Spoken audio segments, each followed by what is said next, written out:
Before I even left the ground, I knew this wasn't about me. Not about glory, not about summits. It was about showing up.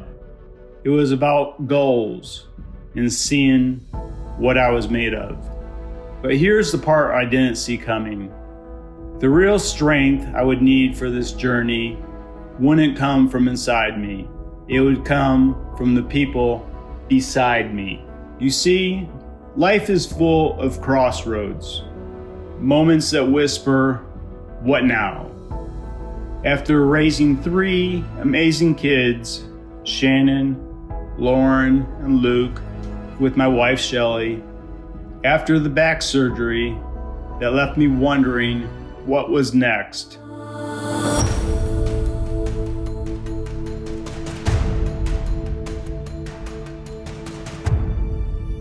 I found myself watching Everest documentaries well into the morning, over and over. Something in that mountain called to me. It wasn't about ticking off a bucket list. It was about discovering who I was meant to be in the next chapter. Could I use my gifts, my work ethic, my faith to inspire others? Could I still push myself? It turns out the mountain was never the goal. Being the man willing to face it, that was.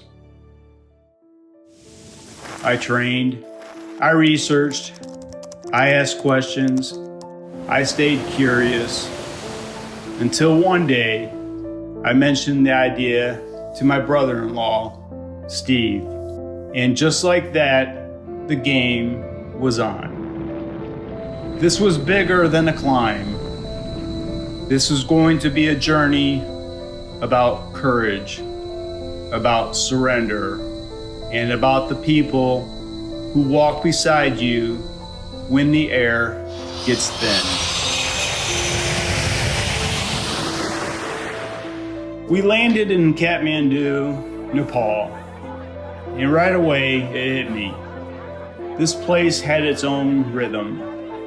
Buses tangled with bikes, laughter mixed with prayer, life pulsing through every crack in the pavement. Then a chopper up into the clouds. Luke Luck.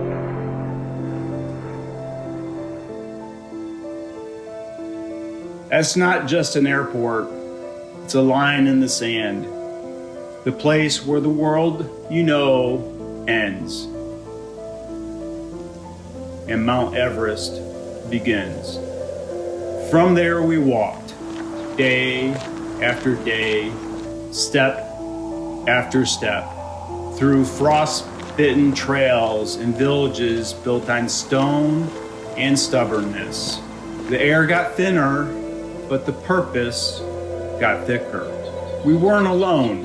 We were surrounded by people who've been walking this path long before we could pronounce Everest.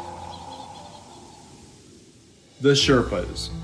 They didn't speak much. They really didn't need to. They were the quiet heartbeat of the mountain, carrying gear, cooking meals, crossing deep crevices like it was nothing. And not once did they ask for thanks. They just showed up again and again with a smile, a nod, and this powerful humility that wrapped around you like warmth in the cold. One day, we passed the memorial site.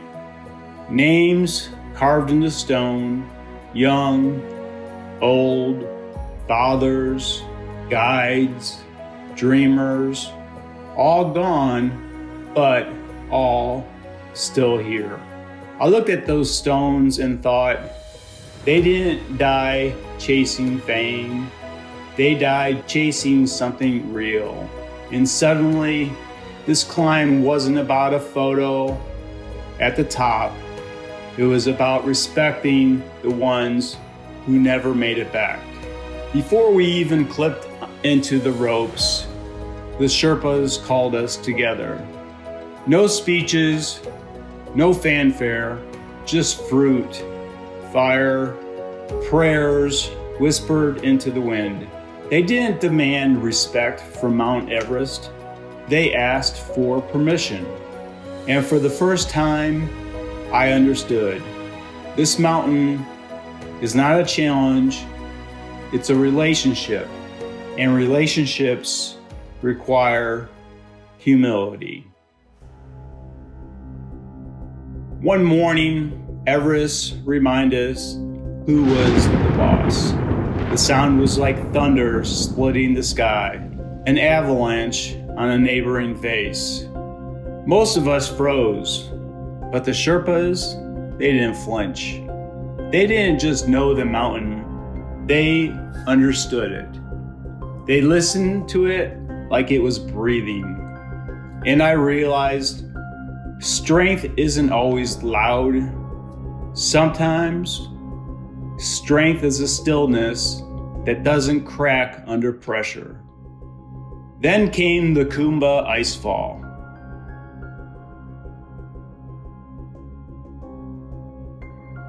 A frozen river of chaos. Blocks the size of huge buildings shifting beneath your feet. Every step is a gamble. Every breath is a negotiation. This isn't climbing, this is surviving. But through all of it, I was roped to someone who didn't blink. And Dorji, my Sherpa, my shadow.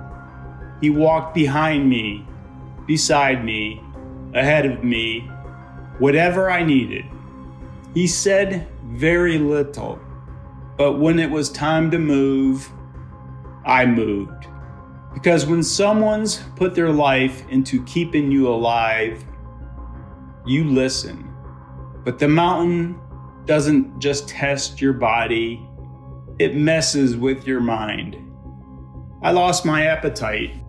The altitude hit me harder than I expected.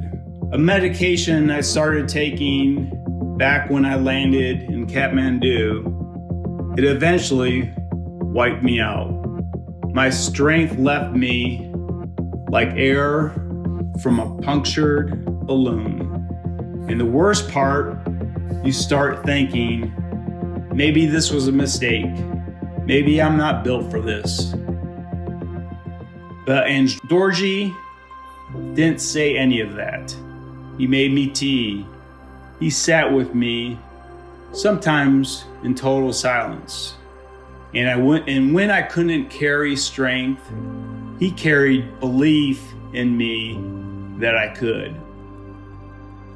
I thought a rest day would fix it. But the truth was, something deeper was breaking. I wasn't just tired, I was done. I could no longer eat. I barely slept. And every step I imagined past this tent kind of felt like it might be my last. Before I said a word, Dorji knew. He didn't argue. He never guilted me. He just looked at me steady and nodded, like he was saying, this isn't quitting, this is choosing to live. We called for the rescue. It didn't feel heroic, it felt hollow. But you know, sometimes the bravest thing you can do is to stop.